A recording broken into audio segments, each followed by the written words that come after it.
so that no dust will collect them. So, I mean, she makes an extra effort so that those are very clean. So if you were to come to my house and get a drink, you wouldn't go over to the sink where you'd see the first visible cup. You want to go to this cupboard, open it up, and there's clean cups. And that's what you want to drink with. But at the moment that you take one of those cups out of that cupboard, at that moment, that cup has become sanctified only for your use. At that moment, if you grab that cup and you pull it out, that cup may be clean, but it has now been transformed, and it's been sanctified, it's been separated from all of the other cups to where it's only for your use.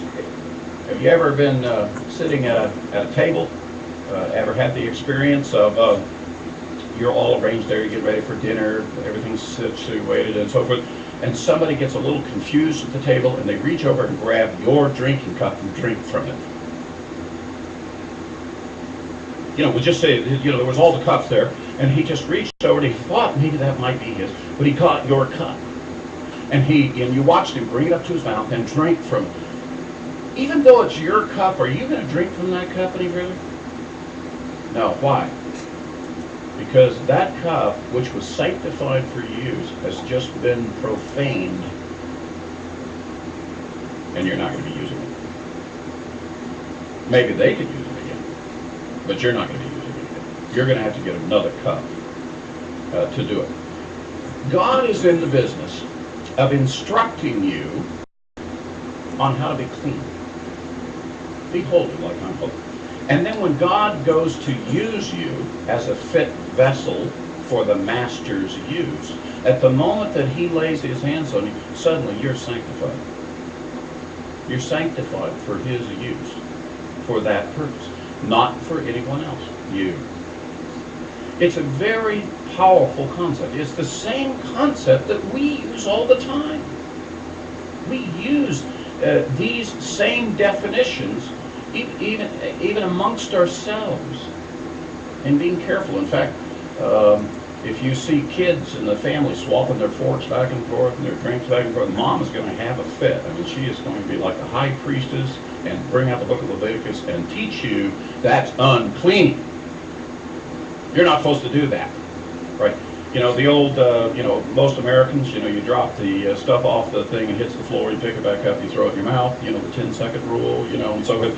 Not according to the book of Leviticus. Leviticus says no. At the moment it became unclean, it's no longer sanctified for your use. It's not proper anymore. You've made it inappropriate. Now, this is what we're in the habit of doing to the Lord all the time. We're in the habit of, the Lord has set this thing up, he's made us clean, he's declared us as holy, he's sanctified us, and then we pull some stunt like that. And I'm here to tell you, the Lord has a definition on this. And he tells us and he instructs us in the book of Leviticus that we're supposed to follow his code, his standard, if you will, for the definition of holiness and sanctification and so forth. We're supposed to do that, and we're supposed to teach others the same way. So it's right and proper. It's done correctly. And by the way, his rules for life are not one bit different. I'm telling you right now, they're not a bit different than any normal mom who wants to take care of her children properly, or any parent who wants to preserve and make sure that their children are kept safe. That's what the rules are about. That's this whole business about being holy. It's about you are to be who God made you to be, and not distort yourself, not profane yourself anymore. Just be who you really are. You do know that that one of the greatest mistakes that you can make in your life is to try to be something you're not. Is to try to be something you're really not. And that's where troubles come in. The man who can come to terms with who he is and accept that and be at peace with that and go forward is the man who is on his journey to being successful. Because that man, if he'll simply be he'll honor that, he'll be who he really is. Later, others will be speaking of his legacy, of the great value of that man was to the world and to the community. But if you try to be something you're not, you try to be a phony, it'll catch up with you. It'll catch up with you every time. And it's not the path of wisdom. It will be a humbling experience when suddenly the reality of you comes crashing down in the midst of you have been selling yourself as something you're really not. And oh, by the way, people who go out and willfully sin, criminals. People who intentionally think they're smarter than other people and they go and they break the law and so forth, that's what reasonable people, when they look at them and say, why are you doing that? You know, why don't you just do what you really were? I mean, why can't you just be a regular guy? Why do you want to go to those extremes to do all those things that you're really not? And it's because they couldn't come to terms with just who they were. And I think it partly has to do with that they just never really came to terms with who they were in God. They tried to do it on their own, and then they got off the path, and they got themselves in a lot of trouble, you know, as a result of it. Obviously, part of who you are is how do you answer the question, who am I, when the moment you begin to speak. The scripture tells us that out of the abundance of the heart, the mouth speaks. The Messiah told us that.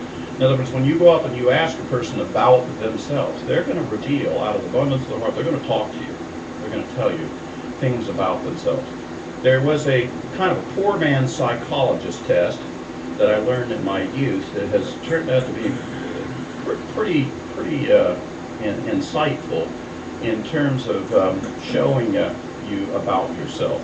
And in fact, I'm going to walk you through this little thing. Maybe you can mentally kind of do this in your own mind. In your own mind, I'm going to pose a question to you. I want you to just silently answer it for yourself. And I'm going to start the sentence, and then you complete it. All right? There's going to be 3 questions. And so the first question is going to be, I am, and then you answer. Mentally, in your mind, answer the question. Answer the question, I am, and how do you answer? All right, the second question. The second question is just like the first one. The second one is, I am, but now give me another answer. Give me an answer different from the first answer you give. And one more, we'll do it 3 times. I am, and then you answer again. Again, your third answer needs to be different from the first 2. Think about that for a moment. Because the truth is that the way you answer those 3 questions is your heart is going to be telling you what's important to you. What's really important to you. If you answered, for example, on your first one, your name, in my case, I am Monte Judah, then I would be saying, and I would be reflecting to me, that my person is important to me. It's a very high priority in my life. If my next one said, well, I'm a husband and a father, well, then those are the things that are important to me. If my third one was, well, I'm a Torah teacher, I work at Line and Land Ministries, well, that will show you how important that is to you. But let's say that, one of those answers I'd given was something like, I'm a fisherman, I like to go fishing. Well, that would tell you that going fishing is apparently very important in your life, maybe more important than being a husband or a father or even who your identity is. It can be somewhat reflective of what your heart. You see, out of the abundance of the heart, the mouth speaks. That's how that principle works. How you answer the question, I am, tells you a lot about it. You know what? God answered the question about I am to us too. I am that I am. You should tell the children that I am essential. His identity, who he is to us, is very important to